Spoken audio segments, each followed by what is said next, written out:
Today's lesson was primarily a discussion, and in preparation for that lesson, students created questions, and each student used the technique that worked for them in order to create the questions. Yesterday, we read the chapters, a few chapters in Iqbal, and we started to look at questions that we could ask to have a deeper understanding of the text.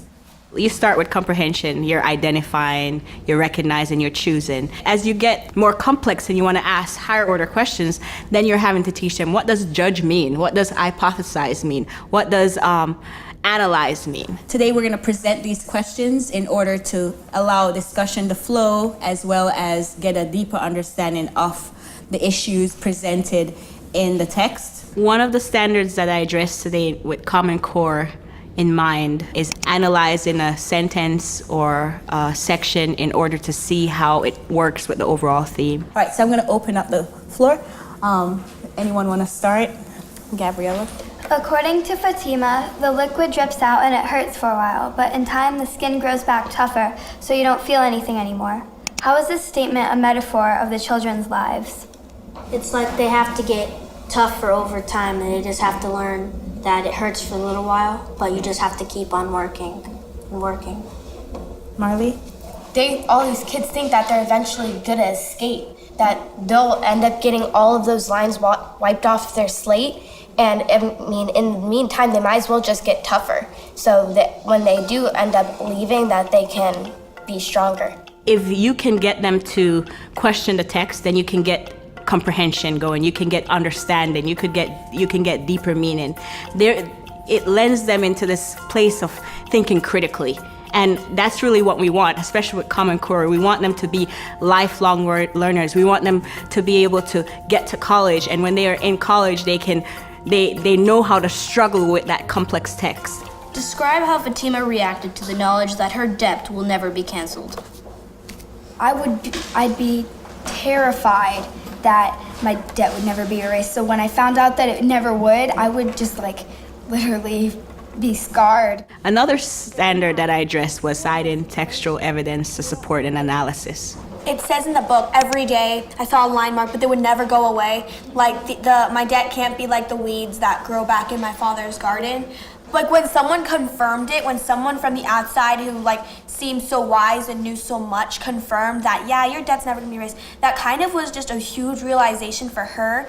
Today, we worked with reading complex text. It challenges them to not run away because the text is difficult, but rather to take the tools and the strategies such as the questioning in order to attack the text and find a way to really desegregate it so that they can understand the text.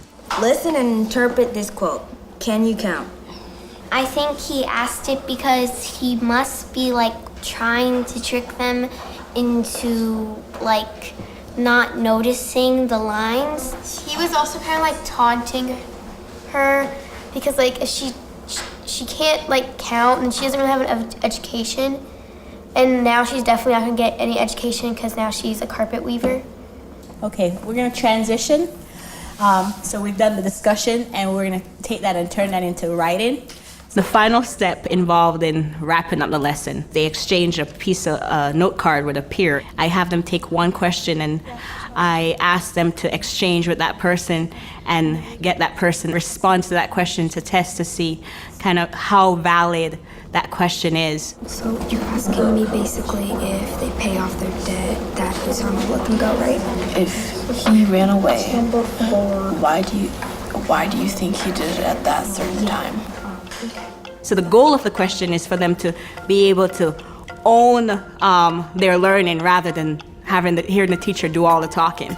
So when you have them make that shift, then you're gonna see it in the writing. Then they're gonna be able to be naturally analytical. Then when they read something, they'll start to make observations and make connections with the text. There are several strategies that I use to help my students formulate higher order questions. I know you had the opportunity to choose between the Freire model, Koster's level of questions, making observations based on the text, and verb starters. I'm gonna ask a few people to share.